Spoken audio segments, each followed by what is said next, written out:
ओम शांति। 12 दिसंबर 2025। बाप दादा के मधुर महावाक्य। मीठे बच्चे, सत्य बाप द्वारा संगम पर तुम्हें सत्य का वरदान मिलता है, इसलिए तुम कभी भी झूठ नहीं बोल सकते हो। प्रश्न: निर्विकारी बनने के लिए आप बच्चों को कौन सी मेहनत जरूर करनी है? उत्तर: आत्म अभिमानी बनने की मेहनत जरूर करनी है।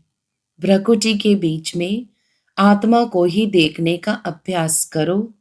आत्मा होकर आत्मा से बात करो। आत्मा होकर सुनो। देह पर दृष्टि ना जाए, यही मुख्य मेहनत है। इसी मेहनत में विघ्न पड़ते हैं।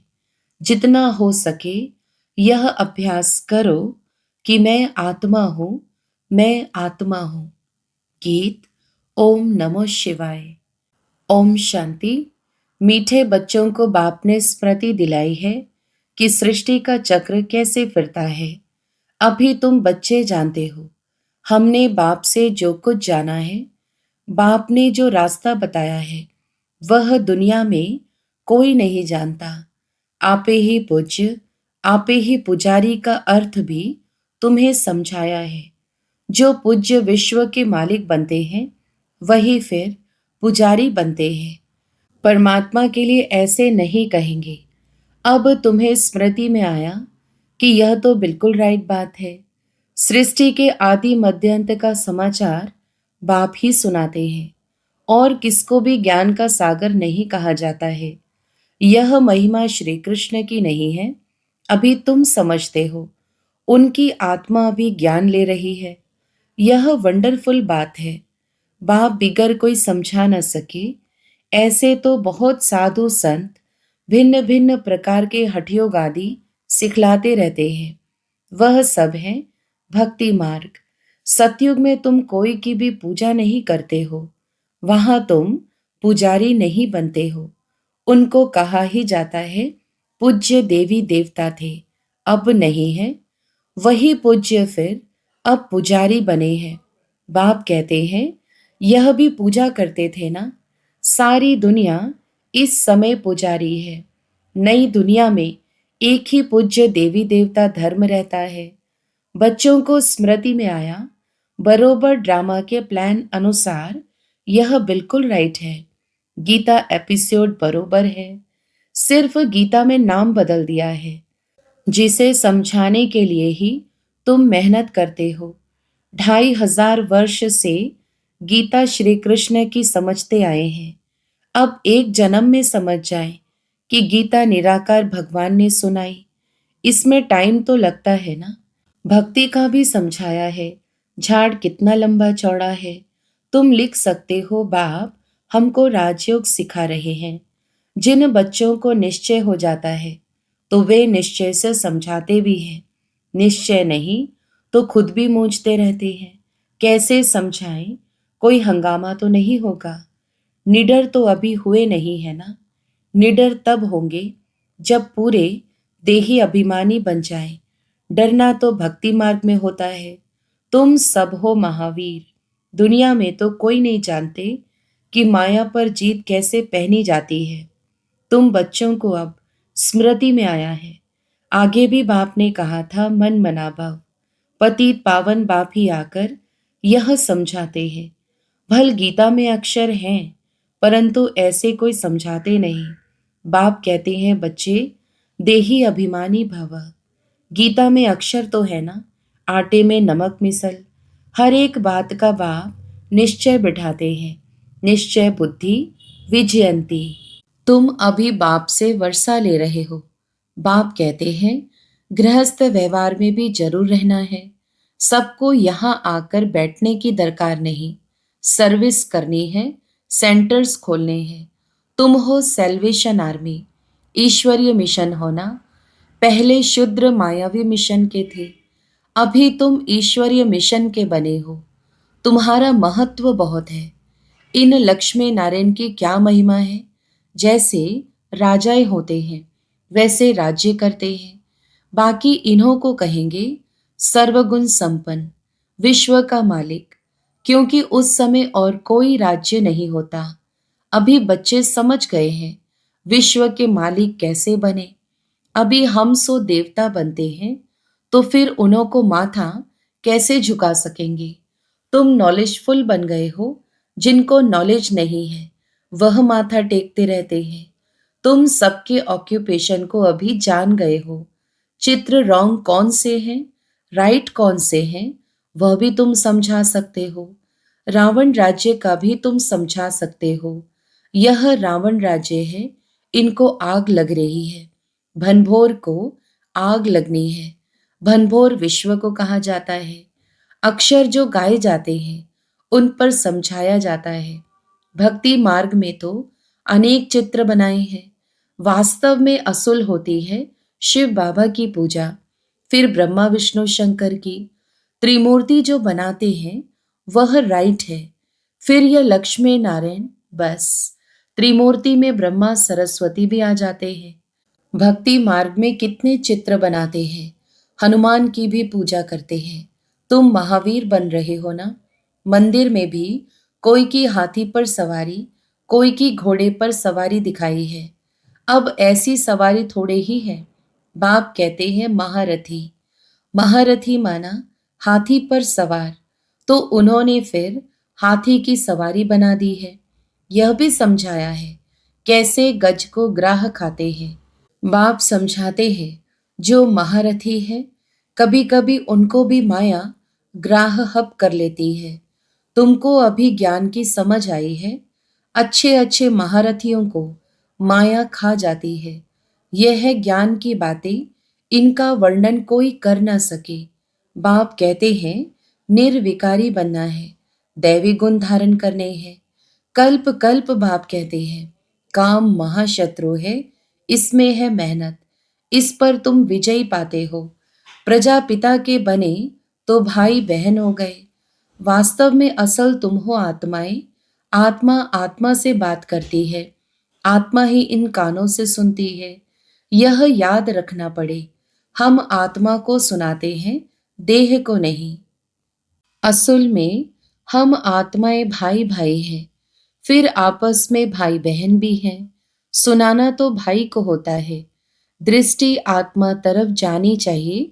हम भाई को सुनाते हैं। भाई सुनते हो? हाँ, मैं आत्मा सुनता हूँ। बीकानेर में एक बच्चा है जो सदैव आत्मा आत्मा कह लिखता है। मेरी आत्मा इस शरीर द्वारा लिख रही है।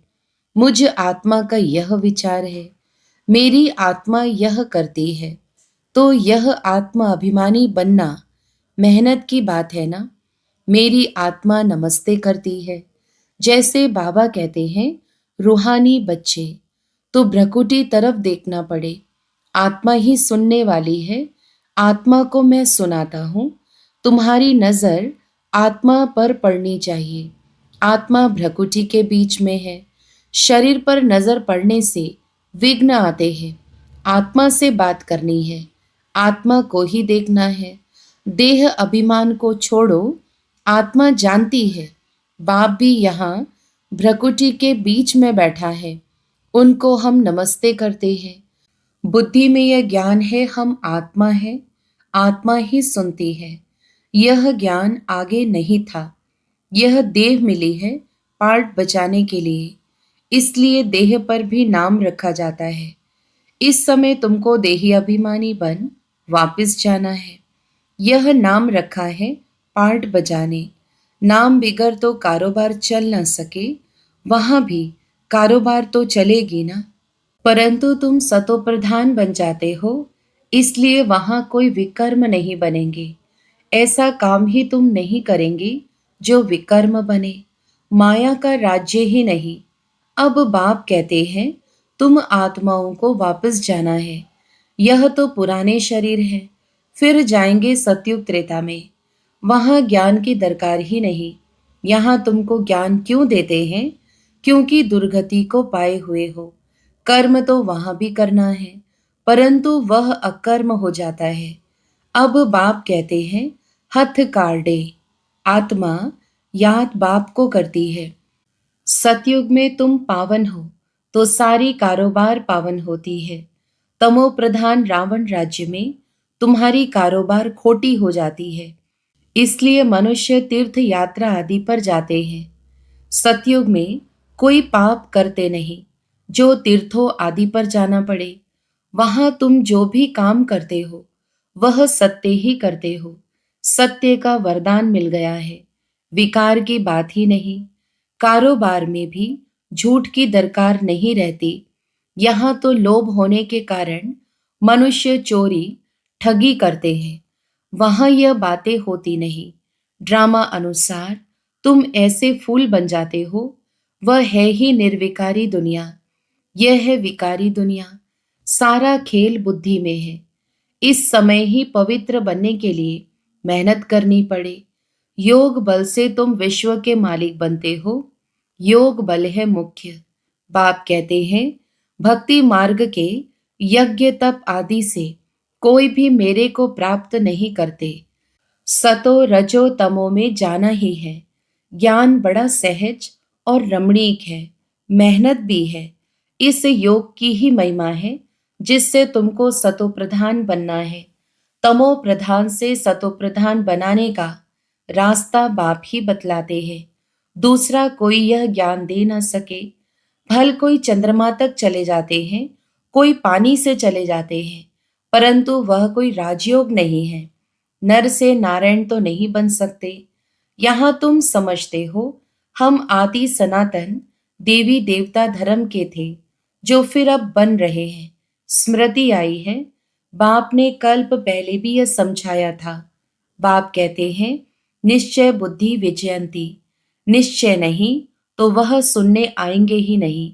निश्चय बुद्धि से फिर संशय बुद्धि भी बन जाते हैं।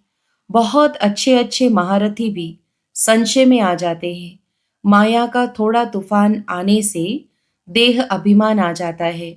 यह बाप दादा दोनों ही कंबाइंड है ना। शिव बाबा ज्ञान देते हैं फिर चले जाते हैं। वह क्या होता है कौन बताए। बाबा से पूछे क्या आप सदैव हो या चले जाते हो। बाप से तो यह नहीं पूछ सकते ना। बाप कहते हैं मैं तुमको रास्ता बताता हूँ पतित से पावन होने का। आऊं जाऊं मुझे तो बहुत काम करने पड़ते हैं। बच्चों के पास भी जाता हूँ, उनसे कार्य कराता हूँ। इसमें संशय की कोई बात न लाए। अपना काम है बाप को याद करना। संशय में आने से गिर पड़ते हैं। माया थप्पड़ जोर से मार देती है। बाप ने कहा है बहुत जन्मों के अंत के भी अंत में मैं इनमें आता हूँ। बच्चों को निश्चय है बरोबर बाप ही हमें यह ज्ञान दे रहे हैं और कोई दे ना सके। फिर भी इस निश्चय से कितने गिर पड़ते हैं यह बाप जानते हैं। तुमको पावन बनना है तो बाप कहते हैं मामेकम याद करो और कोई बातों में नहीं पड़ो। तुम यह ऐसी बातें करते हो तो समझ में आता है, पक्का निश्चय नहीं है। पहले एक बात को समझो जिससे तुम्हारे पाप नाश होते हैं। बाकी फालतू बातें करने की दरकार नहीं। बाप की याद से विकर्म विनाश होंगे। फिर और बातों में क्यों आते हो। देखो कोई प्रश्न उत्तर में मुंझाता है तो उसे बोलो कि तुम इन बातों को छोड़ एक बाप की याद में रहने का पुरुषार्थ करो। संशय में आया तो पढ़ाई ही छोड़ देंगे, फिर कल्याण ही नहीं होगा। नब्ज देखकर समझाना है। संशय में है तो एक पॉइंट पर खड़ा कर देना है। बहुत युक्ति से समझाना पड़ता है। बच्चों को पहले यह निश्चय हो बाबा आया हुआ है, हमको पावन बना रहे हैं। यह तो खुशी रहती है। नहीं पढ़ेंगे तो नापास हो जाएंगे, उनको खुशी भी क्यों आएगी। स्कूल में पढ़ाई तो एक ही होती है। फिर कोई पढ़कर लाखों की कमाई करते हैं, कोई 5-10 रुपया कमाते हैं। तुम्हारी एम ऑब्जेक्ट ही है नर से नारायण बनना। राजाई स्थापन होती है। तुम मनुष्य से देवता बनेंगे। देवताओं की तो बड़ी राजधानी है, उसमें ऊंच पद पाना वह फिर पढ़ाई और एक्टिविटी पर है। तुम्हारी एक्टिविटी बड़ी अच्छी होनी चाहिए। बाबा अपने लिए भी कहते हैं अभी कर्मातीत अवस्था नहीं बनी है। हमको भी संपूर्ण बनना है, अभी बने नहीं हैं। ज्ञान तो बड़ा सहज है, बाप को याद करना भी सहज है, परंतु जब करे ना। अच्छा, मीठे मीठे सिकीलदे बच्चों प्रति माता पिता बाप दादा का याद प्यार और गुड मॉर्निंग। रूहानी बाप की रूहानी बच्चों को नमस्ते। हम रूहानी बच्चों की भी रूहानी माता पिता बाप दादा को याद प्यार, गुड मॉर्निंग और नमस्ते। धारणा के लिए मुख्य सार। पहला, किसी भी बात में संशय बुद्धि बन पढ़ाई नहीं छोड़नी है। पहले तो पावन बनने के लिए एक बाप को याद करना है, दूसरी बातों में नहीं जाना है। दूसरा, शरीर पर नजर जाने से विघ्न आते हैं, इसलिए भ्रकुटी में देखना है। आत्मा समझ, आत्मा से बात करनी है, आत्म अभिमानी बनना है, निडर बनकर सेवा करनी है। वरदान, सदा बाप के अविनाशी और निस्वार्थ प्रेम में लवलीन रहने वाले माया प्रूफ भव। विस्तार, जो बच्चे सदा बाप के प्यार में लवलीन रहते हैं, उन्हें माया आकर्षित नहीं कर सकती। जैसे वाटरप्रूफ कपड़ा होता है तो पानी की एक बूंद भी नहीं टिकती, ऐसे जो लगन में लवलीन रहते हैं वह माया प्रूफ बन जाते हैं। माया का कोई भी वार नहीं कर सकता, क्योंकि बाप का प्यार अविनाशी और निस्वार्थ है। इसके जो अनुभवी बन गए वह अल्पकाल के प्यार में फंस नहीं सकते। एक बाप दूसरा मैं, उसके बीच में तीसरा कोई आ ही नहीं सकता। स्लोगन, न्यारे प्यारे होकर कर्म करने वाला ही सेकंड में फुल स्टॉप लगा सकता है। अव्यक्त इशारे, अब संपन्न व कर्मातीत बनने की धुन लगाओ। कर्मातीत अर्थात कर्म के वश होने वाला नहीं, लेकिन मालिक बन, अथॉरिटी बन, कर्मेंद्रियों के संबंध में आए। विनाशी कामना से न्यारा हो, कर्मेंद्रियों द्वारा कर्म कराए। आत्मा मालिक को कर्म अपने अधीन ना करे, लेकिन अधिकारी बन कर्म कराता रहे। कराने वाला बन कर्म कराना, इसको कहेंगे कर्म के संबंध में आना। कर्मातीत आत्मा संबंध में आती है, बंधन में नहीं। अच्छा, ओम शांति।